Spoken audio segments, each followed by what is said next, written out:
आज त्यागमूर्ती माता रमाई यांच्या 91व्या स्मृती दिनानिमित्त हे जे भारतातलं जे पहिलं स्मारक आहे माता रमाईचं, त्यांच्या माध्यमातून या ठिकाणी वेगवेगळे कार्यक्रमाचे आयोजन करण्यात आलेलं आहे. आणि ह्या कार्यक्रमामध्ये एक विषय मला त्यांनी सांगितला की आम्हीही भारताचे लोक.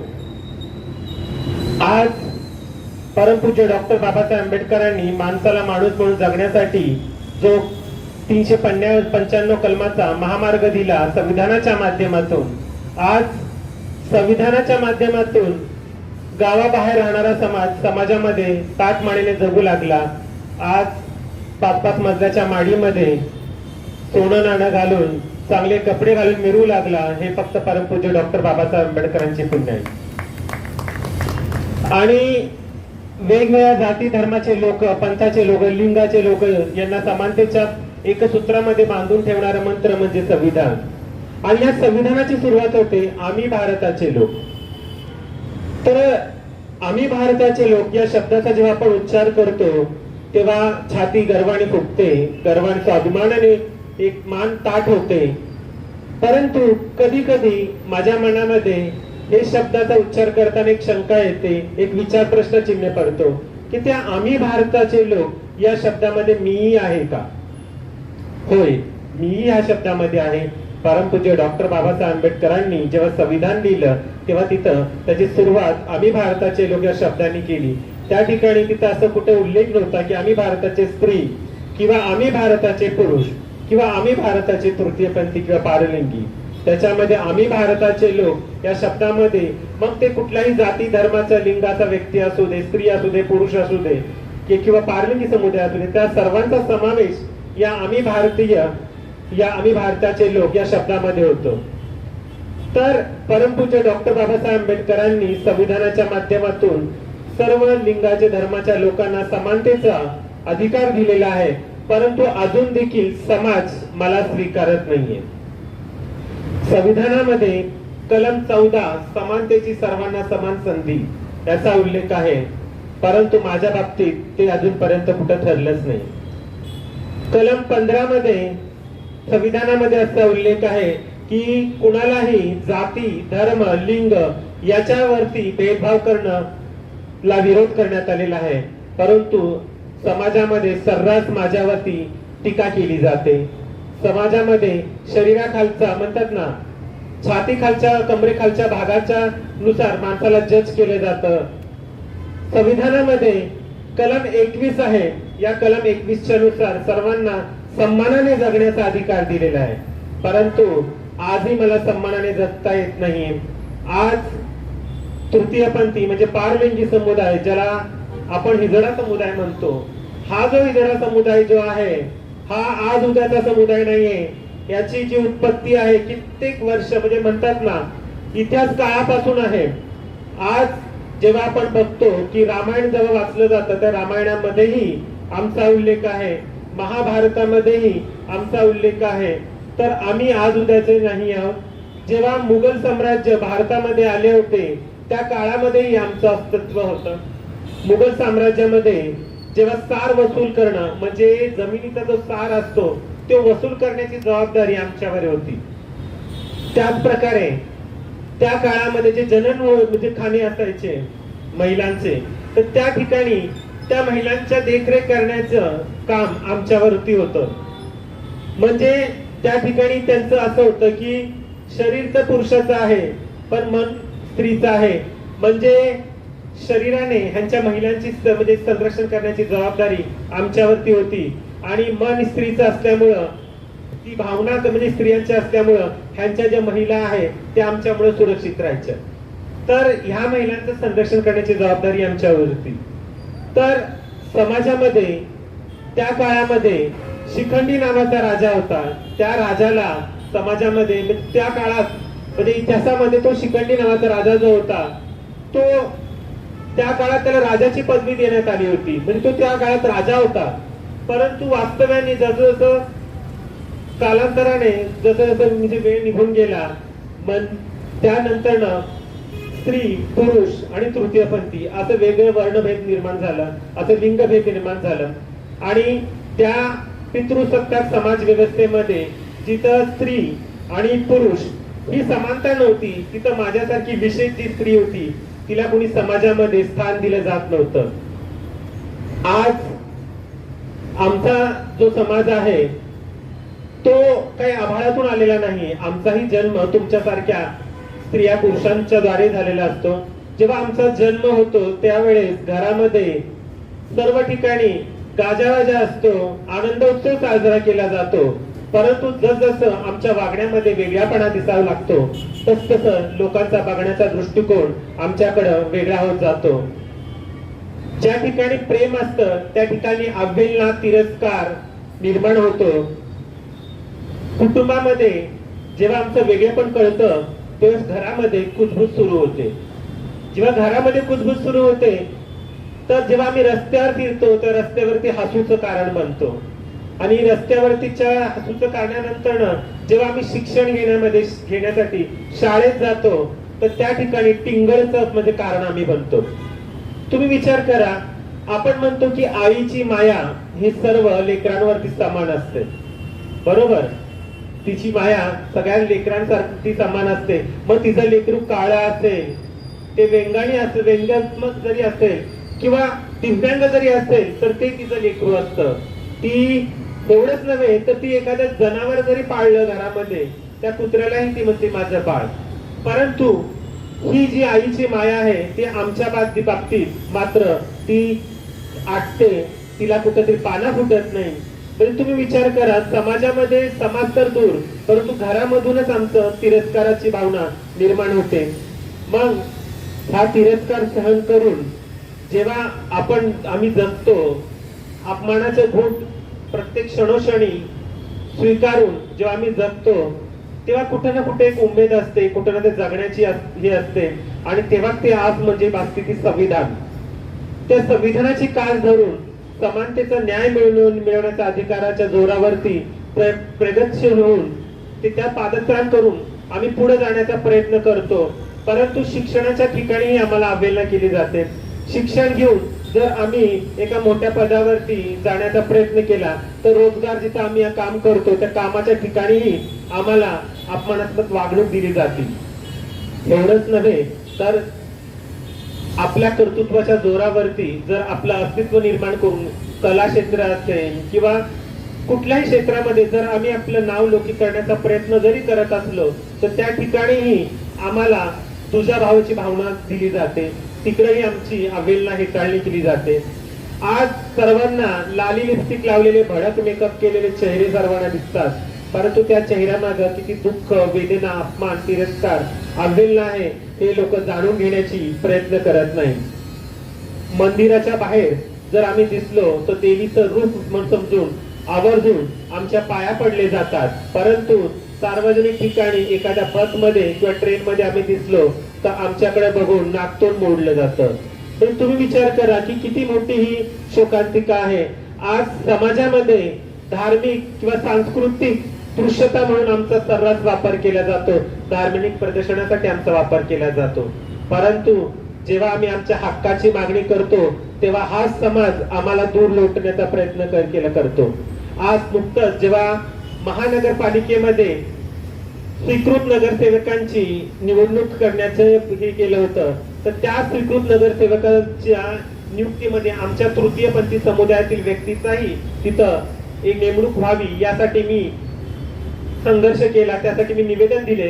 परंतु हे जे मनुवादी सरकार आहे ह्यांना आमची चौकटीमध्येच आम्हाला म्हणजे ते धार्मिकतेच्या चौकटीमध्येच आम्हाला राहावं असं त्यांचं मत आहे. त्यांनी ही जी माझी मागणी फेटाळली आणि त्यांनी आम्हाला या स्वीकृत नगरसेवकाचे जे पद आहे ते दिलं नाही. बघा कसं आहे माहितीये का, आज या स्वतंत्र भारतामध्ये आम्ही कुठेतरी उमलती वेल आहोत. या वेलीला समाजातील जी कर्तव्यनिष्ठ जे लोक आहेत त्या कर्तव्यनिष्ठ लोकांच्या आधाराची गरज आहे. परंतु समाजामध्ये असेही जे कर्तव्यनिष्ठ लोक आहेत, मग ते राजकीय पक्षाचे लोक असू दे, कुठल्याही मोठमोठे कार्यकर्ते असू दे, कुठल्याही धर्माचे कार्यकर्ते असू दे, ह्या ज्या अधिकारी वर्गाने एक झुकतं माप आमच्याकडं करणं गरजेचं आहे. आज आम्ही सहानुभूती मागत नाही, आम्हाला दया नकोय, आम्हाला आमचे हक्क पाहिजे आहेत. ज्या प्रकारे प्रत्येक स्त्री आणि पुरुषांना शिक्षणाचा, आरोग्याचा, रोजगाराचा, राजकीय, आर्थिक, सामाजिक गोष्टीचा ती समानतेचा अधिकार आहे, त्याच प्रकारे आम्हालाही शिक्षणाचा, आरोग्याचा, राजकीय, सामाजिक, आर्थिक न्याय मिळवण्यासाठी समानतेचा अधिकार मिळणं गरजेचं आहे. तर आज कुठेतरी परमपूज्य डॉक्टर बाबासाहेब आंबेडकरांनी जे आम्हाला अधिकार दिलेले आहेत, जे समानतेचा अधिकार दिलेला आहे, त्याची कुठेतरी हेळसाळणी होतीये. आज कुठेतरी संविधानाला, आज जो परमपूज्य डॉक्टर बाबासाहेब आंबेडकरांना मानणारा वर्ग आहे, जे त्यांच्या विचारांना मानणारा वर्ग आहे, तर ते जे मानणारा वर्ग आहे, तो मानणारा वर्ग आज आमचा दुस्साहस करू शकत नाही, आम्हाला वेगळं समजू शकत नाही.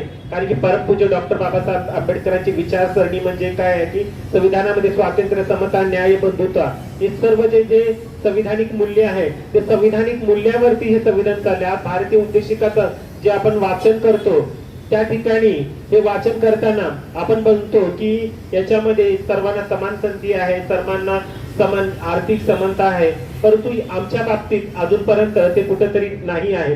तर हे कुठेतरी होणं गरजेचं आहे. आज आमचा जो समाज आहे तो कुठेतरी संघर्ष करतोय. आज तुम्ही विचार करा, एखाद्या व्यक्तीने जर आपल्याला वाईट बोललं तर आपलं मन दुखतं, परंतु आमच्या बाबतीत म्हणजे किती म्हणजे मोठी शोकांतिका आहे. आमची जी सुरुवात असते ती घरातूनच होते, जेव्हा आपलेच लोक जेव्हा आपल्याला स्वीकारत नाही, म्हणजे रक्ता मासाचे ज्यांच्या म्हणतो ना, तेच लोक आम्हाला स्वीकारत नाही, मग त्या स्वीकारल्यानंतर नाही स्वीकारल्यामुळे आमची जी मानसिक स्थिती आहे ती ढासळते. आणि ती ढासळल्यानंतर समाजामध्ये जेव्हा आम्ही जातो तर समाजाकडून पण आम्हाला हेडसाळणी मिळते. मग तिथं हेडसाळणी मिळाल्यानंतर आम्ही आमच्या सारखे जे समुदाय असतो, म्हणजे हिजडा समुदाय, त्या समुदायामध्ये राहण्याचा प्रयत्न करतो. आणि हिजडा हा शब्द जो आहे तो अरबी शब्दातून आलेला आहे. याची जी व्याख्या आहे ती खूप वेगळी आहे.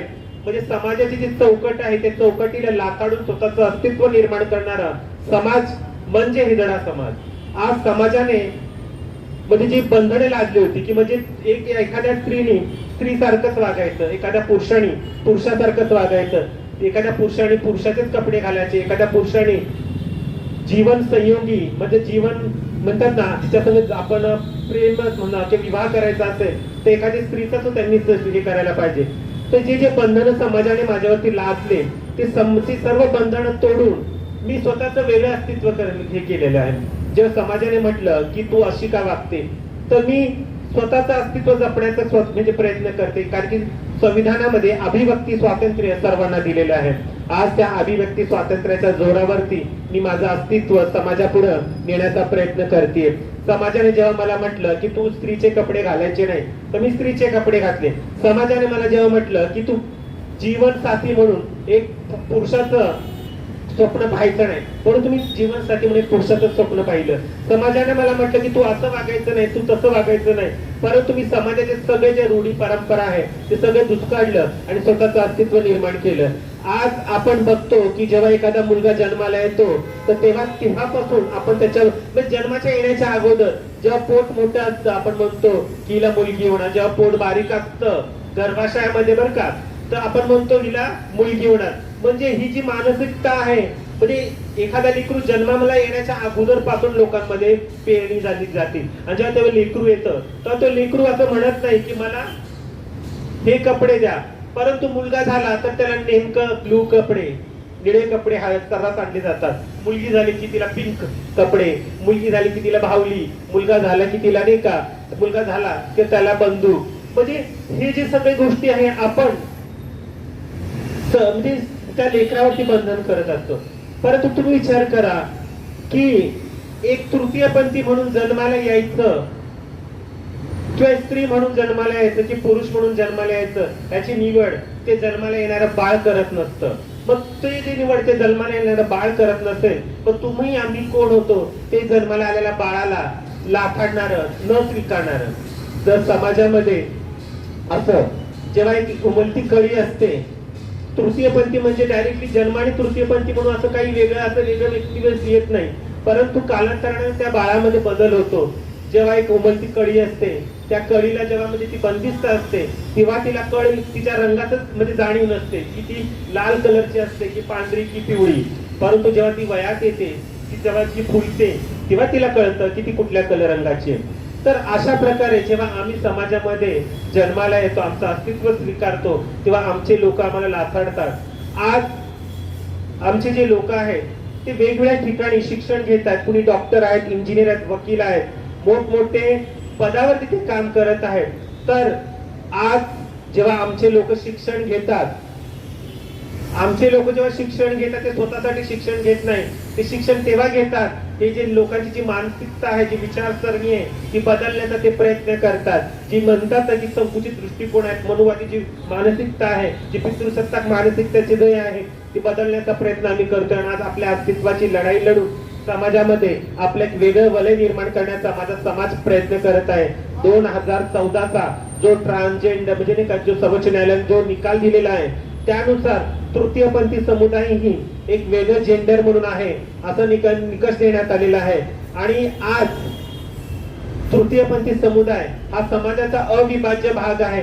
2019चा आणि 2020चा ट्रान्सजेंडर प्रोटेक्शन ऍक्ट नुसार आम्हालाही समाजामध्ये वेगवेगळे समानतेची संधी, वेगवेगळं म्हणजे सामाजिक न्याय हे मिळण्याचा अधिकार दिलेला आहे. आज समाजामध्ये जगताना आपल्या कुटुंबाशी दूर राहून आज आम्ही जगत आहोत. लोक म्हणतात की नाही का तृतीयपंथी काय करतात, लोक सर्रास म्हणतात तृतीयपंथी काय करतात, परंतु ह्या गोष्टीचा ते कधी विचार करत नाही की आपण समाज असून या समाजाने ह्या तृतीयपंथी लोकांसाठी काय केलेलं आहे. आज हा जो समाज आहे ज्याला जे स्वतःचे लोक त्याला स्वीकारत नाही, स्वतःचं कुटुंब स्वीकारत नाही, जिथं राजकीय जे म्हणतात ना, राजकीय वलय, राजकीय जे पक्ष म्हणतात तेही या लोकांबद्दल संवेदनशील भावनेने विचार करत नाही, तर तिथे हा समाज जेव्हा म्हणतो की हे तृतीयपंथी काय करतात तेव्हा मला खूप वाईट वाटतं. कारण की 2 मूठभर पोट असतं. जेव्हा भूक लागते तेव्हा चांगल्या वाईटची विचार होत नाही. तेव्हा जेव्हा भूक लागते तेव्हा रोज खायची गरज लागते आणि खायासाठी अन्नाची गरज लागते, अन्नासाठी पैशाची गरज लागते, ते पैसे कमवण्यासाठी रोजगाराची रोजगाराची गरज लागते. परंतु आमच्या हाताला रोजगार अजूनही नाहीये आणि रोजगार नसल्यामुळं आमचे जे लोक आहेत ते आज पैसे मागतात, रस्त्यावरती पैसे मागतात. मी म्हणेन की माझी टाळीच माझ्यासाठी पोळी आहे, कारण की ही टाळी वाजते आणि तेव्हा माझं पोट भरतं. आणि ही टाळी ह्या समाजाच्या तोंडावरती म्हणतात एक मुस्कान देण्याचं काम करते की मी कुठेतरी आहे, माझंही अस्तित्व आहे, माझाही हक्क आहे, माझा हक्क हिरावून घेण्याचा तुम्ही प्रयत्न करू नका. या समाजाला ही टाळी प्रत्येक वेळ क्षणोक्षणी सांगत असते. आणि ही जी टाळी आहे ही नुसती वाजत नाही, तर ही आपल्या अस्तित्वाची जाणीव या समाजाला करून देण्याचा एक छोटासा प्रयत्न करते. तर ही जी टाळी जेव्हा वाजते तर ही टाळी लोकांना कर्कश वाटते, पण ही टाळी का वाजते त्याच्या मागचं कारण काय आहे हे जाणून घेण्याचा प्रयत्न अजूनपर्यंत कोणी केलेला नाहीये. आणि या ठिकाणी आज माता रमाई स्मारकच्या माध्यमातून इथं ही टाळी पण एक समाजाचा अविभाज्य भाग आहे. आणि ही टाळी ही थांबू शकत नाही. ही टाळी जी आहे ती परिवर्तनवादी टाळी आहे. समाज बदलतोय, समाज बदलणार. आणि हे बदलताना आज थोडासा वेळ लागेल. आज जेव्हा परमपूज्य डॉक्टर बाबासाहेब आंबेडकरांनी आज आपल्याला माणूस म्हणून जगण्याचा अधिकार दिला, तेव्हा या मनुवादी व्यवस्थेला आपल्याला स्वीकारण्यासाठी थोडासा वेळ लागला. तर त्याच प्रकारे आज मीही बदलतीये, तर माझाही बदलाव होण्यासाठी आणि हा बदलाव त्या पितृसत्ताक व्यवस्थेला स्वीकारण्यासाठी थोडासा वेळ लागेल.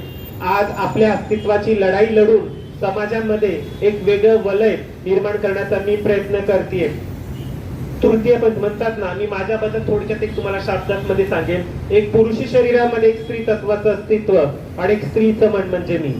समाजाच्या मुख्य प्रवाहापासून कित्येक वर्ष, कित्येक दशक म्हणता येणार नाही, कित्येक शतक दूर म्हणजे मी. माझ्या नावापुढे श्री लावायचं की श्रीमती, याचं प्रत्येकाच्या मनामध्ये एक प्रश्नचिन्ह असतं. तर कोणी मला किन्नर म्हणतं, कोणी छक्का, तर कोणी हिजडा, परंतु मी स्वतःला एक विशेष स्त्री समजते. विशेष स्त्री म्हणजे मी जन्मतः स्त्री नाहीये. मी निसर्गाशी लढून, कुटुंबाशी लढून, समाजाशी लढून, किंबहुना स्वतःशी लढून संघर्षातून हे स्त्रीत्व प्राप्त केलेलं आहे. मला हे स्त्रीत्व सहजासहजी प्राप्त झालेलं नाहीये. आणि आज आपल्या अस्तित्वाची लढाई लढून समाजाप्रती आपलं दायित्व पूर्ण करण्याचा मी प्रयत्न करते. पुण्याला शिक्षणाचं माहेरघर म्हणतात. या शिक्षणाच्या माहेरघरामध्ये पर जिल्हा, पर गाव, परदेशातून लोक इथे शिक्षणासाठी येतात.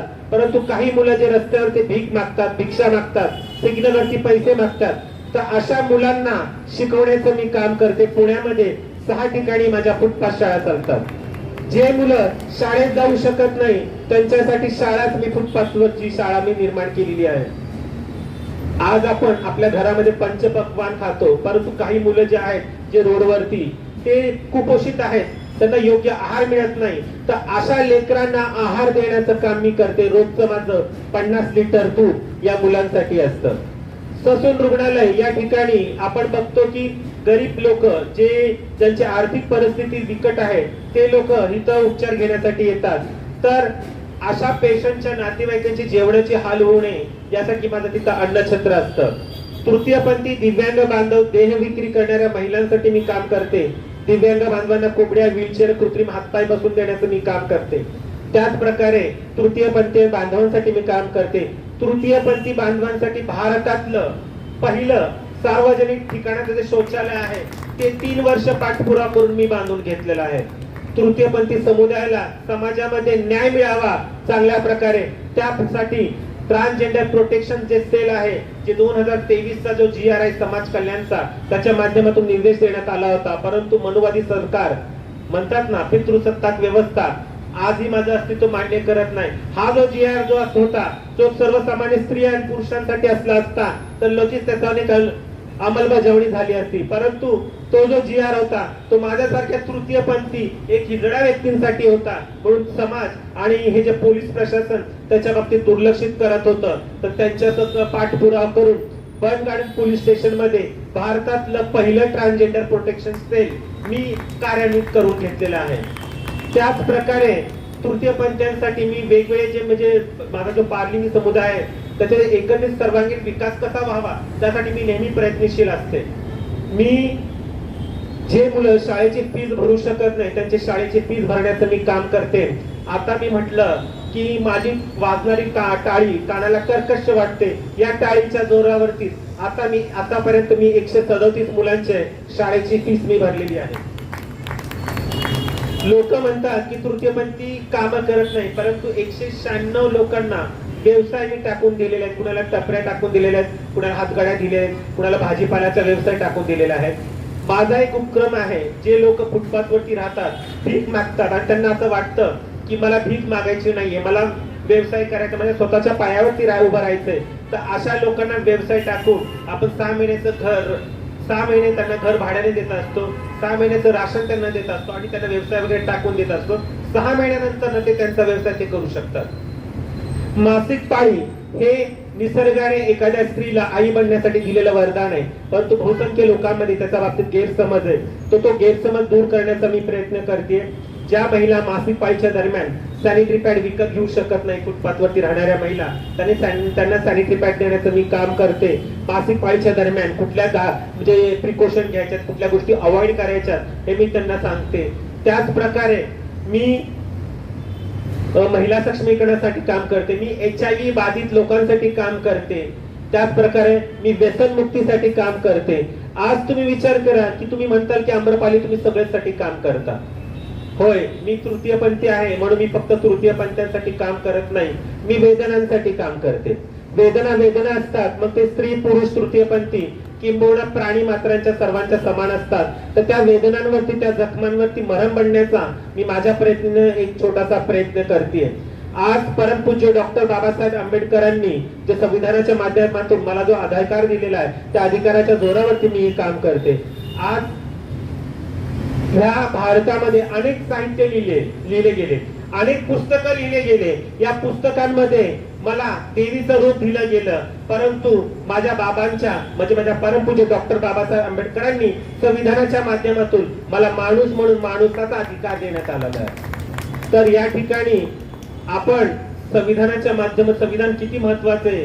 आज आपण दादांनी म्हटल्याप्रमाणे आज मुस्लिम बांधवांची ईद आहे. आज आपण बघतो की सगळ्या ठिकाणी जातीवाद हिंदू मुस्लिम केले जातं, परंतु संविधानाच्या माध्यमातून धर्मनिरपेक्षता जे संविधानिक मूल्य आहे त्या मूल्याच्या अधिकाराच्या ह्याच्यावरती प्रत्येक धर्माच्या लोकांना आपापल्या धर्माचं पालन करण्याचा अधिकार दिलेला आहे. कुठलाही धर्म भारताचा म्हणजे एकमेव धर्म नाहीये, या ठिकाणी सर्व धर्म समान आहेत, ही संविधानाच्या माध्यमातून दिलेलं आहे. आणि आज लोक म्हणतात की तृतीयपंथी आई बनू शकत नाही. गर्भाशय नसतानाही लेकराला जन्म देता आला नसला तरी आज मी हजारो लेकरांची आई झालेली आहे. आई बनणं एखाद्या जेंडर पुरतं मर्यादित नाही. आई कुणीही बनू शकतं. म्हणून तर त्या पंढरीच्या विठ्ठलाला आपण विठू माऊली म्हणतो. तर ज्या घरामध्ये गरिबीचा अंधार असतो तो किती भयंकर असतो याची कुणी कल्पना करू शकत नाही. तर आपल्या आयुष्यातील एक मूठभर उजड ते अंधकारमय घरामध्ये नेण्याचा मी छोटासा प्रयत्न करते. तर जेव्हा जंगलामध्ये आग लागते तेव्हा ती आग बघत बसण्याचा मी काम करत नाही, तर आपल्या छोटीशी एक चुचीन का होईना ती आग विझवण्याचा मी एक प्रयत्न करत आहे. आज मी शरीराने काय जन्माला आली आहे, म्हणजे मी स्त्री आहे पुरुष आहे की पारलिंगी तृतीयपंथी हे महत्वाचं नाहीये, परंतु तुम्ही माणूस आहात आणि माणूस असताना समाजाप्रती आपलं एक दायित्व असतं. ते दायित्व पूर्ण करण्याचा मी एक छोटासा प्रयत्न करते. लोकांकडे करोडो रुपये असतात, लाखो रुपये असतात, परंतु त्या करोडो रुपयाचा वापर भुकेल्या मुखामध्ये अन्नाचा घास घालण्यासाठी करू शकत नाही. त्या पैशाला काही अर्थ नाही. लोकांकडे बळ आहे, लोक कलेक्टर, वकील, इंजिनियर, डॉक्टर, मोठमोठे पदाधिकारी आहेत, परंतु त्या पदाचा वापर दुबळ्यांना न्याय मिळवून देण्यासाठी करू शकत नाही. त्या पदाला काही अर्थ नाही. लोक स्वतःला म्हणतात मी भई आहे, पण तुझ्या बहीणचा वापर, तुझ्या बळाचा वापर दुबळ्यांना दाबण्यासाठी करत असेल तर तू बळी कसला? तुझ्यापेक्षा माझ्यासारखी बाई म्हणजे का बहीण बरी. या समाजामध्ये जेव्हा प्रत्येक लोकांनी मला दाबण्याचा प्रयत्न केला, इतकंच नाही, मी जेव्हा लहान होते तर लहानपणी शारीरिक सुखासाठीही माझ्याकडे मागणी करण्यात यायची. म्हणजे तुम्ही विचार करा की माझ्या वयाचे लोक तर नाही, माझ्या वडिलांच्या वयाचे आणि वडिलांच्या वयाचे नाही, माझ्या वडिलांच्याही वडिलांच्या वयाचे, तर ते लोक शारीरिक सुखासाठी माझ्याकडे मागणी करायचे. दादा माझ्या इथं राहायचे, तुम्ही बघितलं असेल, घरावरती दगड मारणं, दरवाजा वाजवणं, असे प्रकार व्हायचे. परंतु त्या सर्व गोष्टीला मी बाजूला सारलं. मला माहिती होतं की शिकायचंय आणि काहीतरी मोठं व्हायचंय. आज परमपूज्य डॉक्टर म्हणतात ना, इतिहास काळामध्ये ती जी आम्रपाली होती ती तथागत भगवान गौतम बुद्ध चरणी जाऊन तिचा उद्धार झाला होता. आणि ही जी आम्रपाली आहे ती परमपूज्य डॉक्टर बाबासाहेब आंबेडकर यांच्यामुळं आणि त्यांच्या संविधानामुळं आज समाजामध्ये तितक्या ताठ मानेने जगत आहे. आज जेव्हा मी म्हणलं की एक काळ असा होता की ज्यावेळेस माझ्या पायामध्ये चपला नसायच्या, फाटलेले असायचे, एक टायमाचं जेवण नसायचं, तर त्यावेळेस आई बंगल्यातून जेवण आणायची आणि ते जेवण मला द्यायची. ते जेवण खाऊन मी दिवसभर राहायचे. माझ्याकडे कपडे नसायचे, शालेय साहित्य नसायचं. मला लहानपणी दूध खूप आवडायचं. मी तुम्हाला म्हटलं की मला लहानपणी खूप दूध आवडायचं, परंतु परिस्थिती नसल्यामुळं मी दूध पिऊ शकत नसायचे. शनिवारचा तास असायचा तेव्हा वाटायचं की शनिवारचा तास येऊ नये, कारण की त्यावेळेस पीटीचा तास असायचा, चित्रकलाचा तास असायचा आणि त्या पीटीचा तास आणि चित्रकलेच्या तासासाठी लागणारं साहित्य माझ्याकडे नसायचं. तर त्यावेळेस मला वर्गाच्या बाहेर थांबवलं जायचं. मनात खूप दुःख होतं, मनात खूप म्हणजे वेदना होत्या, परंतु परिस्थिती गंभीर होती. माझे वडील व्यसनाच्या आहारी होते, दादांनी समोर पाहिलेलं आहे. ही गरिबी काय असते, पोटाची भूक काय असते हे मी जवळून पाहिलं होतं. तर लहानपणी माझं बालपण मला कधी अनुभवता आलंच नाही. तर माझं बालपण मी जे आहे हे जे फुटपाथवरती जे बेघर मुलं आहेत ना, त्या मुलामध्ये जगण्याचा मी प्रयत्न करते. जे दूध मी पिऊ शकत नाही, ते पिऊ शकले नाही, ते दूध त्या लेकरांना देण्याचा मी प्रयत्न करते. ज्या शालेय साहित्यासाठी मी तरसले ते शालेय साहित्य या गरजू मुलांना देण्याचा मी प्रयत्न करते. जी भूक मी अनुभवली ती भूक काय असते आणि त्याची तळमळ काय असते त्याची जाणीव मी ठेवून कुणीही व्यक्ती भुकेला राहू नये, त्या भुकेल्या व्यक्तीच्या मुखामध्ये अन्नाचा घास घालण्यासाठी मी प्रयत्न करते. लोक करोडोच्या गाडीमध्ये फिरतील, परंतु 1 रुपया देण्यासाठी ती करोडोच्या गाडीची जी काच आहे ती खाली करत नाही. आज मनामध्ये प्रत्येक वेळेस जेव्हा लोक मला चिडवायचे, अपमान करायचे, तेव्हा वाटायचं पण कुणीतरी माझा भाव वाचायला पाहिजे. माझ्या घरामध्ये एखादा व्यक्ती पोलीस मध्ये असला तर ते माझं संरक्षण केलं असतं, परंतु असा भाव कधी आलाच नाही, अशी बहीण कुणी आलीच नाही. प्रत्येक वेळेस तुटली, स्वतःच तुटली, स्वतःच बिखरली आणि बोलते ना, तुटना भी खुदी कोय, बिखरना भी खुदी कोय, समेटना भी खुदी कोय. प्रत्येक वेळेस तुटले स्वतःच, प्रत्येक वेळेस रडले आणि नंतर स्वतःला सावरलं. नाही, रडायचं नाही, लढायचं आहे. कारण की आपण त्या बाबांचे लेकरं आहोत ज्यांनी शाळेच्या बाहेर राहून ते देशाचे घटनापती झाले. आपण त्यांचे रक्ताचे आहोत, आपण त्यांच्या विचाराचे आहोत. तर आपण कुठं थांबायचं नाही आणि त्यांची विचारसरणी आणि त्यांच्या विचारांची पेरणी, त्यांच्या विचारांची कास घेऊन आज ही जी आम्रपाली समाजामध्ये परिवर्तन निर्माण करण्यासाठी प्रयत्नशील आहे. ही जी मनुवादी व्यवस्था, ही जी पितृसत्ताक जी व्यवस्था आहे, त्याला बदलाव करण्याचा मी प्रयत्न करते. आज ज्या ज्या लोकांनी माझा धिक्कार केला, अपमान केला, तिरस्कार केला, अवहेलना केली, आज तेच लोक माझा मान करतात. आज समाजामध्ये मला सगळीकडे सप्तरंगी आई म्हणून ओळखलं जातं. ज्या लोकांनी शारीरिक सुखासाठी माझीकडे मागणी केली होती, आज ते लोक मला आई म्हणून बोलतात. याच्यामध्येच माझं सर्वस्व मी जिंकल्यासारखं आहे. आज तुम्ही विचार करा की प्रत्येक वेळेस अपमानांचं म्हणतात ना की जो हिजडा, छक्का, किन्नर हे जे शब्द मला बोलले गेले, त्या सर्व शब्दांवरती फुंकर घालण्याचं काम ही आई हे शब्द करतं. आणि आई ही काय असते ही सांगण्याची म्हणजे माझ्यामध्ये तर तेवढी कुवत नाही. आई ती म्हणतात ना, आई ती आहे जिथे सगळे गुन्हे माफ केले जातात. आणि ती आई आज मी झाली. आज मी दाढी मिशीवाली जी बाई आहे ती कधी आई झाली ही तिला कळलं नाही. आणि आज एक आई बनून समाजामध्ये हे जे वंचित, शोषित, ओबीसी जे लोक आहेत, जे लेकरं आहेत, त्यांना मायेच्या पदराखाली घेण्याचा प्रयत्न मी करते. आज ही जी आम्रपाली आहे, जेव्हा म्हणतात मी जेव्हा कुठे जाते तेव्हा लोक माझ्याकडे सर्वात वेगळ्या नजरेने बघतात, वासनेच्या नजरेने बघतात. परंतु जेव्हा ते माझ्या बाबतीत जाणतात तेव्हा त्यांच्याकडे बघण्याचा दृष्टिकोन वेगळा होता. तेव्हा म्हणतात की आलेली आम्रपाली आणि ही गीत जात आहे ती आम्रपाली, याच्यामध्ये खूप फरक आहे. आई, आम्ही तुमच्या समोर नतमस्तक आहोत. तर हीच माझ्या संविधानाची जोरावर, संविधानाची ताकद आहे. आज शिक्षणाच्या जोरावरती मी आपलं माझं अस्तित्व निर्माण केलेलं आहे. आणि या ठिकाणी मी फक्त एवढंच म्हणेन की आम्हाला सहानुभूती नकोय, आम्हाला दयेची भीक नकोय. आम्हाला आमच्या परमपूज्य डॉक्टर बाबासाहेब आंबेडकरांनी संविधानाच्या माध्यमातून जे हक्क दिलेत ते हक्क आम्हाला पाहिजेत. आज राजकीय क्षेत्र असेल, कुठलेही सामाजिक क्षेत्र आहे, त्या क्षेत्रामध्ये आम्हालाही अग्रगण्य स्थान देणं गरजेचं आहे. आणि एक तृतीयपंथी समुदाय म्हणून, समाजामध्ये शोषित घटक म्हणून या समाजाला समाजाच्या मुख्य प्रवाहात दाखवण्याचं काम आज विठ्ठलदादा, लताताईंच्या माध्यमातून होत आहे. मागणारे हातही देणारे हात असू शकतात हे दाखवण्याचा प्रयत्न आपल्या माध्यमातून केले गेलेला आहे. आणि या ठिकाणी आम्ही भारताचे अविभाज्य घटक आहोत, आम्ही भारताचे समाजाचे अविभाज्य घटक हे दाखवण्याचं आपण काम केलेलं आहे.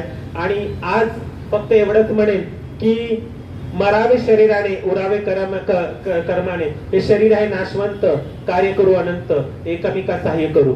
फक्त या ठिकाणी मी स्त्री, पुरुष आणि तृतीयपंथी ह्या जातीचा, त्या जातीचा यापेक्षा आपण भारताचे नागरिक बनू, एक माणूस म्हणून जगण्याचा प्रयत्न करू. आणि परमपूज्य जे आपले जे महापुरुष आहेत त्या महापुरुषांना अपेक्षित असलेला समाज आणि देश घडवण्याचा आपण सर्वांनी प्रयत्न करू. आणि त्यासाठी सर्वांनी सहकार्य करू एवढंच मी म्हणेन. सर्वांना मानाचा, स्वाभिमानाचा, क्रांतिकारी सविनय जय भीम, जय शिवराय, जय संविधान.